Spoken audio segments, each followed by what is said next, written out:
ప్రతి మబ్బుకి ఒక మెరుపు ఉంటుంది. ప్రతి ఒక్కరిలో ఏదో టాలెంట్ ఉంటుంది. ఆ టాలెంట్ బయటపడడానికి ప్రయత్నం కావాలి, అవకాశం రావాలి. దొరికిన చిన్న అవకాశాన్ని కూడా తన వైపు మలుచుకుని ఎంత దూరమైనా దాన్ని అందుకుని తనను తాను నిరూపించుకుంటూ తన నటనతో ఆకర్షిస్తూ ఆకట్టుకుంటూ ప్రేక్షకులకు దగ్గరయ్యే ప్రయత్నం చేస్తూ సినీ దర్శకుల మన్ననలు పొందుతున్న నటుడు రవినాగ్. ఏ క్యారెక్టర్ అయినా అందులో ఇమిడిపోతూ ఒదిగిపోతూ తన శ్రమని పరిశ్రమకి అందిస్తూ విలక్షణ నటుడుగా మారుతున్న మన జూనియర్ నాగ్ అదేనండి రవినాగ్. నా పేరు రవినాగ్ అండి. నాకు సినిమా అంటే ప్రాణం. నాకు ఊహ తెలిసి నా 8వ సంవత్సరం నుంచి కూడా సినిమా అంటే పిచ్చి. ఎవరు ఏమనుకున్నా, నన్ను పిచ్చి అనుకున్నా పిచ్చోడు అనుకున్నా పర్వాలేదు, కానీ నేను మాత్రం ఆ కళామ తల్లి ఒడిలో ఓలలాడాలని నా జీవిత కోరికండి. నేను యాక్చువల్గా నా 8వ సంవత్సరం నుంచి ప్రారంభమైందండి ఈ సినిమా పిచ్చి అంటే. ఏంటి ఇష్టం.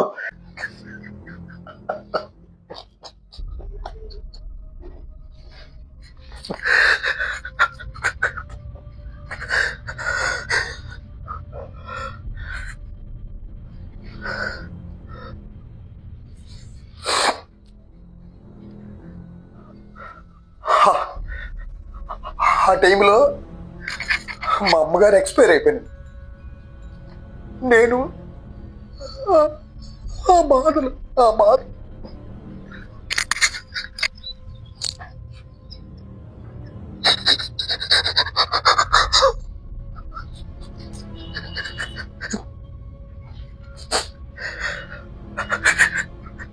బాధలో ఉన్నానండి.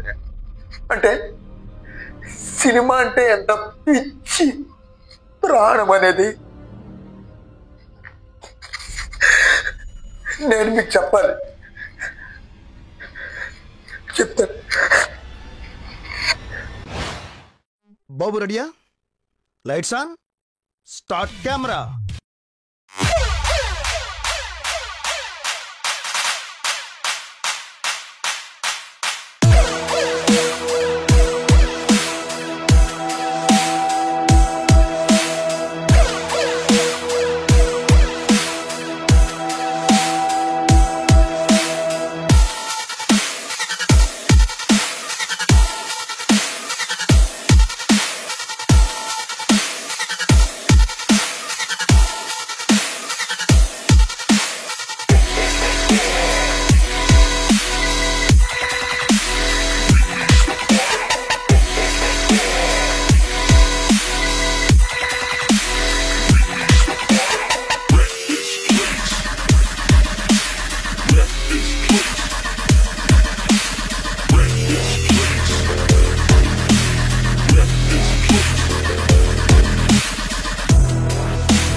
సినిమాలో సెలెక్ట్ అయ్యానండి.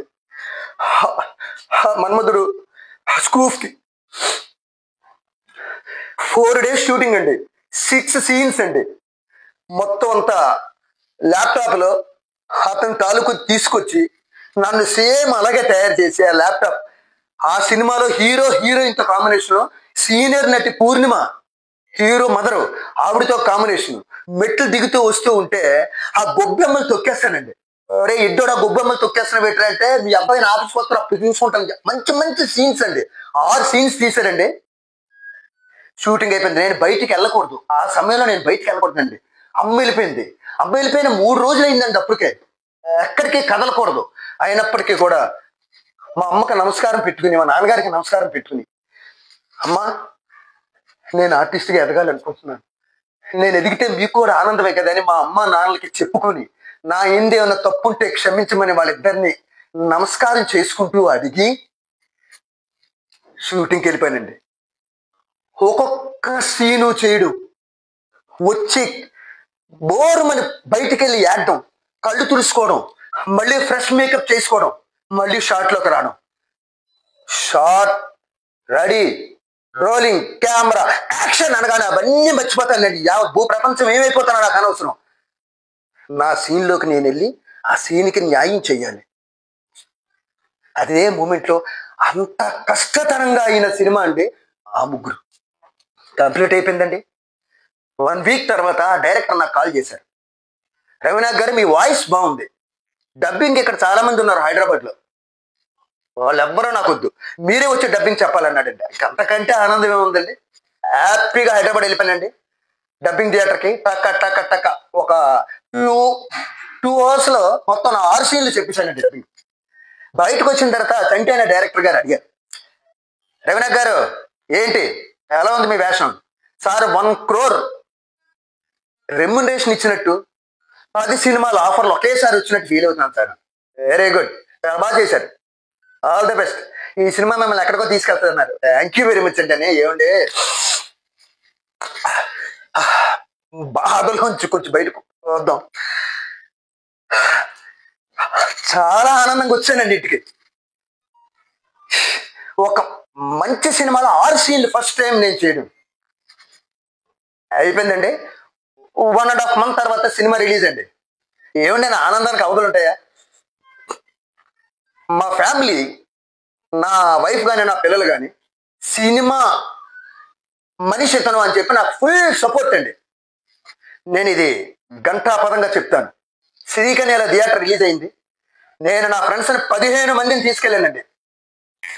వరుసగా సీట్లో కూర్చున్నాం, మా ఫ్యామిలీ, మా వైఫ్, నేను, మొత్తం అందరూ ప్యాక్ అయిపోయాం. 20 సీట్లు కంప్లీట్.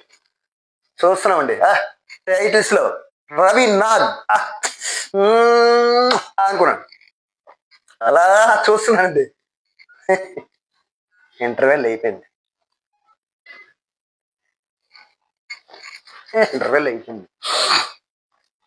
ఏమంటారు?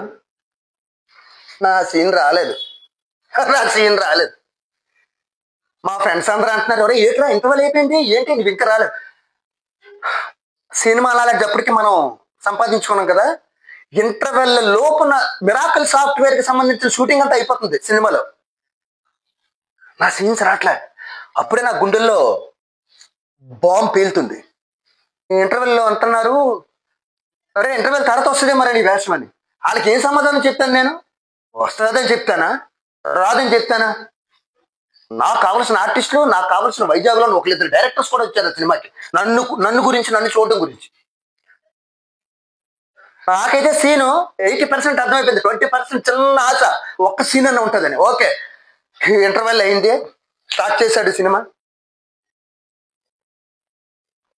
సినిమా కంప్లీట్ అయిపోయింది.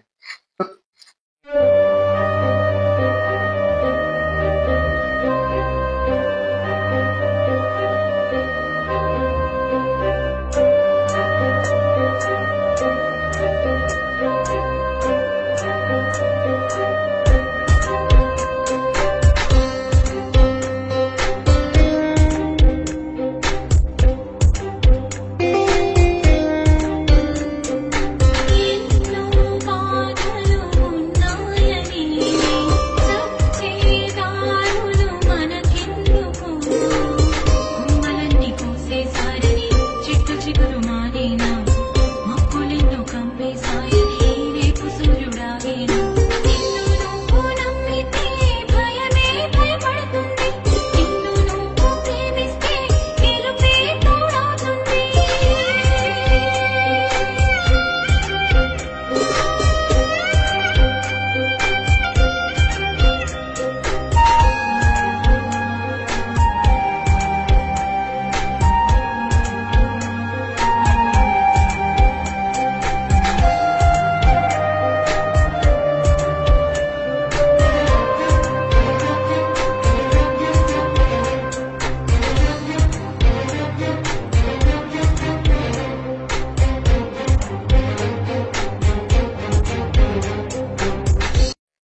మరొక ప్రత్యేకమైన విషయం మీతో షేర్ చేసుకోవాలండి.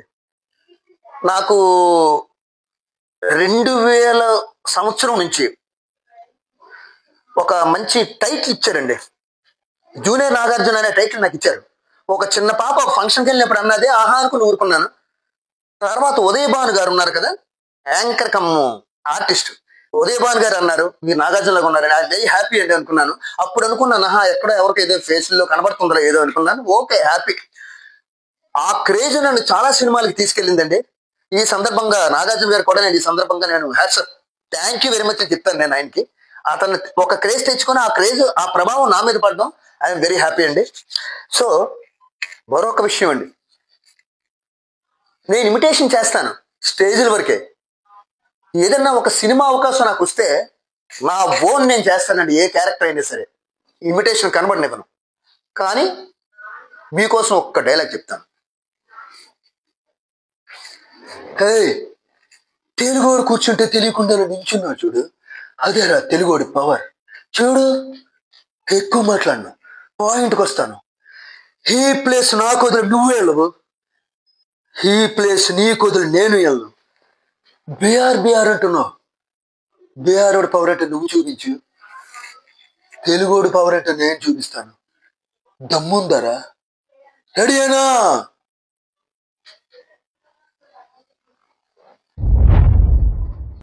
హో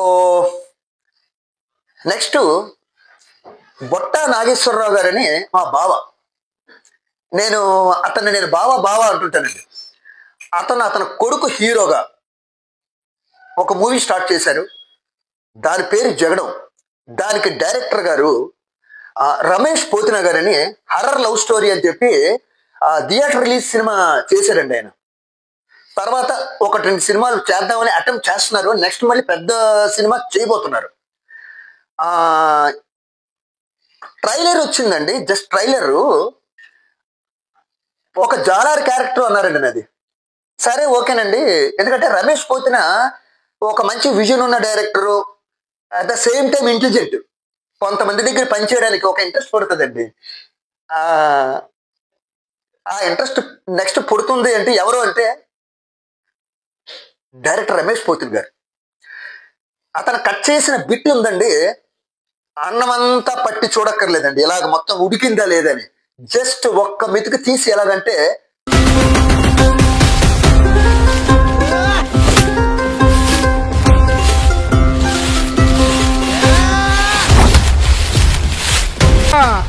అడుగు ముచ్చోడ్రా గిరి, కెరటం పోటెత్తినది, తులమి అడిగేసినది, ఎంత సూత్తది కదా. కానీ యాదకుమార్ గారు ఏం చేశారు తెలుసా? అసలు సీరియస్ గా వచ్చారండి నా దగ్గరికి ఆయన. రవినాథ్ గారు ఏంటండి బాబు, స్టార్ మేకర్ సత్యానంద్ గారు మీకు కాంప్లిమెంట్ ఇచ్చారండి, చాలా బాగా చేస్తున్నారు ఆర్టిస్ట్ ఎవరు అని. ఏంటి ఏంటో నేను అనుకున్నాను సీరియస్గా వచ్చారు కదా, నన్ను కానీ పెడతాడేటో డైరెక్టర్ ఆ మైండ్లోకి వెళ్ళిపోయానండి నేను. కాదండి, సత్యానంద గారు కాంప్లిమెంట్ ఇచ్చారంట నాకు, ఎవరే ఆర్టిస్ట్ బాగా చేస్తున్నాడని. ఏమండి పెద్ద పెద్ద స్టార్స్ కి ట్రైనింగ్ తరఫీదు ఇచ్చిన వ్యక్తి అండి సత్యానంద్ గారు. అలాంటి వ్యక్తి కాంప్లిమెంట్. యాద్ కుమార్ గారి గురించి అంటున్నాను చూసారా, ఒక డైరెక్టర్ ఎలా ఉండాలండి, ఒక ఆర్టిస్ట్ కి కాంప్లిమెంట్ పెద్ద వ్యక్తి దగ్గర నుంచి వస్తే వచ్చి ఆ ఆర్టిస్ట్ కు నువ్వు ఎలా చేసావు పలానా వాళ్ళు నీకు కామెంట్ బ్రహ్మాండానికి కాంప్లిమెంట్ ఇచ్చారని చెప్పడం హ్యాట్స్ ఆఫ్ టు యాద్ కుమార్ గారు అండి. నెక్స్ట్ పాయింట్ కంచర్ల, అది దిగ్విజయం అవ్వాలని కోరుకుంటున్నాను. మంచి అవకాశం ఇచ్చారు యాద్ కుమార్ గారు, I'm very thankful to you. ఉండాలి, నువ్వేమో ముడిచిపోయిన ముసలిగోడలా ఉన్నావు. స్టడీ కూడా అది కాదండి బాబు, ఈడేమో మరి అనుష్క అందరికి పరిచయం చేసేస్తున్నాడు, ఆ ముసలుడేమో సెల్లగిట్టోళ్ళగా ఎగాదిగా కిందకి మీదకి చూసేస్తున్నాడు. పైగా మా ఆవిడికి నిద్రలో అలా నడిచే అలవాటు ఉందండి బాబు. ఒకవేళ గాని ఇది తిన్నగా నడుచుకుని ఆ రూమ్కి వెళ్ళిపోతే డైలాగ్ టక్క టక్క టక్క టక్క టక్క టక్క టక్క టక్క చేసుకొస్తున్నానండి. నాకు నచ్చిన లెవెల్లో నేను చేసుకెళ్ళిపోయినట్ట డైలాగ్. ఫస్ట్ ఓకే అమ్మా సార్ రాకేష్ రెడ్డి గారు భలే డైలాగ్ రాశారు సార్, నాకు నేను ఊహించేస్తారని. ఊరికే కంగారు పడిపోతున్నారు మరి, ఎందుకంటే కంగారు అన్నట్టు. అది కాదు సార్, షూటింగ్ లోకి వచ్చామంటే ఉరికేద్దామని ఉంటుంది కదా సార్. నా సరే ఉరుకుతో కానీ అన్నారండి, అయిపోయిందండి, షూటింగ్ కంప్లీట్ అయిపోయిందండి. కట్ చేస్తే నీ పెళ్ళం వాట్సాప్ ఆన్లైన్లో ఉందనుకో, నీ గుండె జారిపోద్దరే. వెంటనే ఫోన్ చేసి ఏంటి బంగారం ఆన్లైన్లో ఉన్నావా అని అడుగుతావు. అలా అడిగినంత వరకు నువ్వు బతకలేవు.